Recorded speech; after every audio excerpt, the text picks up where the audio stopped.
20 secondes, hein. Enchaîne. Jouer une mi-temps, moi. Ça va? Et on est fléchis sur le dribble. On veut pas des piquets, les gars. Fléchis. C'est probablement une des plus belles catégories à entraîner, hein. On est jugé sur la progression des joueurs et sur le niveau auquel on va les amener, plus que sur le résultat en lui-même. Allez, lève la tronche, t'es tout petit, si t'as pas de dribble, tu peux pas jouer au basket. Regarde devant, Wally. Ah non, on varie les enchaînements. Donc au niveau du club et de l'équipe, ce qui est défini comme objectif, c'est la qualification au pool-out. Après, une fois qu'on y est, on avise, parce qu'on ne connaît pas forcément les adversaires, il y a des choses qu'on ne maîtrise pas. Mais ce qui a été défini avec notre directeur technique, donc Stéphane, c'est que sur les prochaines années, ce qui va faire qu'on sait si on a bien travaillé ou pas, c'est le nombre de joueurs qu'on arrive à envoyer en centre de formation. Donc le projet, il est là. La base de mes projets, c'est sûr de faire progresser les joueurs, mais évidemment, c'est aussi de gagner des matchs pour pouvoir être dans la poule haute. C'est toujours une ambition. Mais le premier projet, c'est de faire progresser les joueurs. Comme ça, et tu montes là. Ça là, perpendiculaire à la ligne de fond, pas à 45. Pourvu qu'ils partent tous. Au bout des 2 ans, qu'ils partent tous. Si à un moment ils peuvent revenir, c'est bien aussi. Non mais qu'ils partent tous. Ça voudra juste dire qu'on a bien bossé. S'ils sont plus forts que ce qu'on peut nous leur proposer après, s'il y en a 9 sur 10 tous les ans qui partent, je suis l'entraîneur le plus heureux du monde. Hein. Et juste sur le power, vous arrêtez de venir déjà à 2 cm sous le cerf pour faire votre arrêt simultané. Et je vois des mecs qui font un power et qui montent comme ça. Là. Vous me donnez la balle à l'adversaire. Hein. On vous a demandé ça, de garder le coude et de protéger. On fait 1 mètre, hein, on ne peut pas toujours ne pas protéger la balle. C'est bon pour tout le monde? Vas-y sur le flotteur, dépêche-toi. Alors j'ai pas dit que c'était facile, hein. En plus je vous les mets exprès sur un axe qui est un peu bizarre et tout pour... Prenez la planche en hauteur. Et normalement beaucoup plus vertical et on tombe quasiment à l'endroit où on a sauté, hein, pas 3 mètres devant, hein, parce qu'il y a un défenseur. Mais si malgré les départs, si malgré tout ça, et en restant quand même une structure à taille quand même assez réduite, on arrive à continuer à exister à ce niveau-là, même en perdant tout le temps les bons joueurs, ça veut dire que le travail qui est fait en amont, et ça on le sait déjà, mais ça le prouverait encore une fois, il est fantastique. Et je pense qu'il y a toujours un bon groupe qui reste, et ceux qui restent valent le coup autant que ceux qui partent. Non, moi je pense que ça fait partie du monde du basket, qu'il y a plusieurs niveaux et on n'est pas heureux seulement si on est en centre de formation, donc ceux qui restent doivent être heureux aussi, ils vont trouver leur place et c'est aussi important de les développer. Allez vas-y enchaîne, c'est bon, go. Et ici faites-le, cherchez à le faire main gauche. S'en fout si on les rate, c'est pas grave. Travaille main gauche, Wally, montez, jambe droite, main gauche. Bien, mais fais pas de saut en longueur, cherche la verticalité. C'est vrai qu'on a des écarts qui sont assez importants. On travaille sur 3 voire 4 séances par semaine. Une séance qui est gérée par Annick, qui est dédiée exclusivement au travail individuel technique pur le lundi soir. Moi, je fais un entraînement perfectionnement technique le lundi en mélangeant l'équipe 1 et l'équipe 2. Et il y a beaucoup de bonne volonté. Et il y a plus ou moins de hargne et j'essaie toujours de développer ce côté hargneux, ce côté... Mais non, l'état d'esprit des joueurs, et même quand on est en collectif le mercredi, le vendredi, l'état d'esprit, il n'y a rien à dire. Le mercredi, où là on est un peu plus au complexe, on récupère les enfants qui sont au pôle, on a une charge physique, de l'adresse et une mise en place tactique. Et vendredi, la 3e séance, on est là normalement au complet. Là c'est vraiment la préparation du match, les aspects tactiques, un petit peu de vidéo, la spécificité de l'adversaire. Et puis voilà, tu vas venir de là, tu vas te lancer la balle avec un petit effet de rétro. Au moment où tu l'attrapes, tu effaces, départ direct. On va essayer sur un dribble plus tir à mi-distance. On essaye? On regarde, vas-y, lance, efface, fais de la place. Recommence.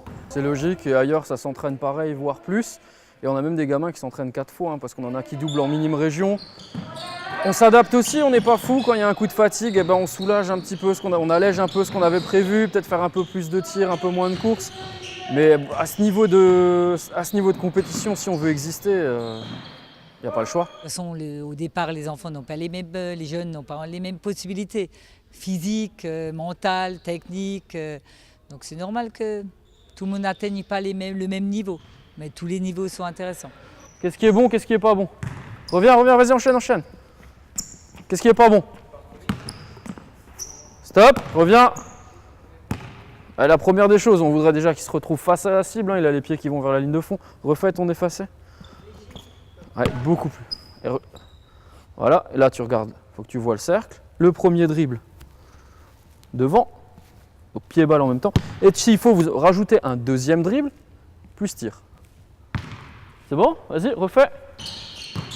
On a de la chance quand même d'avoir un public qui est assidu à tous les niveaux, aussi bien au niveau de l'école qu'au niveau du sport. Ils savent que la priorité c'est l'école. Le mec qui est à la rue à l'école, à un moment s'il doit rater des entraînements, il les ratera. Avec les conséquences qui vont suivre, hein, que peut-être il se fera prendre. C'est le jeu. Et il faut que celui qui est performant sur les deux tableaux soit récompensé. Mais c'est pas un problème qu'on rencontre fréquemment.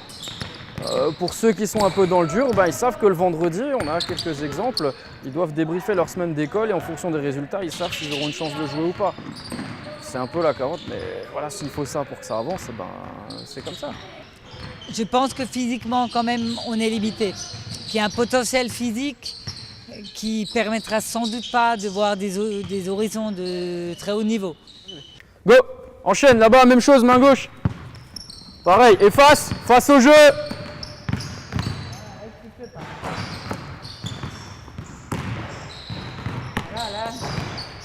Et le dribble, il doit permettre de couvrir de la distance. Hein. Oh non, on a l'énergie, on a la chance d'être dans des conditions qui sont super bonnes. Je suis quand même béni parce que tous les ans, on me donne des groupes qui sont super agréables. Hein. Je veux dire, c'est un plaisir de venir travailler. Évidemment, des fois, il y a de la fatigue, il y a du stress. La qualification en poule haute, elle représente beaucoup de choses. On n'a pas le droit de se rater, donc évidemment que c'est compliqué à gérer. Mais non, c'est un bonheur. Et puis les groupes se renouvellent hein, tous les ans, tous les 2 ans. J'ai la chance, comme je suis quand même depuis un moment au club, de les voir encore après en cadet, certains en junior, de jouer parfois avec certains que j'ai entraînés en minime. Donc non, c'est top, c'est vraiment top. Et ça m'inquiète un peu qu'il n'y ait pas de saturation, parce que je me demande quand est-ce que je resterai dans mon canapé le soir, mais bon, non, pas cette année. Et si j'en ai marre, de toute façon, je sais que j'arrête. Je m'arrêterai avant d'être écœuré. Pour l'instant, j'en suis loin. Et souvent, l'état d'esprit avant l'entraînement n'est pas la même qu'après. Avant, on est un peu fatigué, on se dit... Et après, on est mieux, donc c'est qu'il y a ce qui se passe. Quoi. Là, fléchis un peu, fais-en 3-4, dos, jambes, tête levée, avec les yeux fermés si on peut. Allez! Et de la fréquence, du battement dans le dribble. On peut faire un bilan, à savoir qu'on a vraiment mal démarré, que là, ça va un petit peu mieux sans être encore...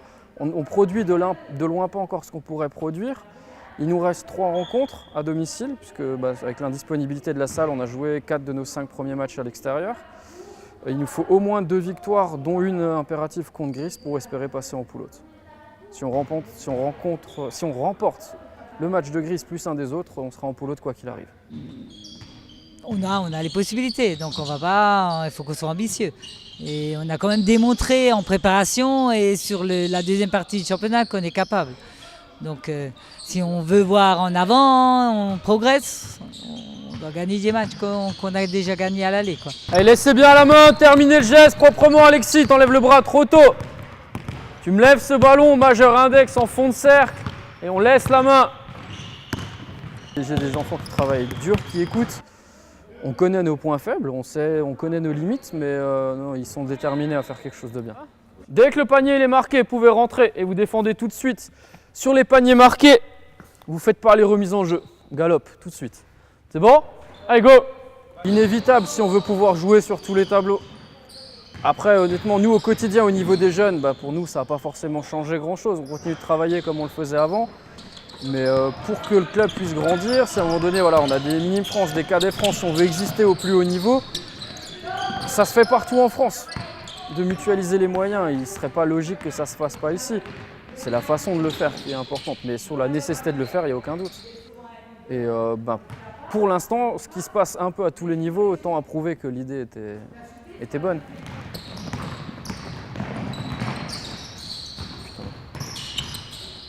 Allez Adam, donne un angle Adam! Joue!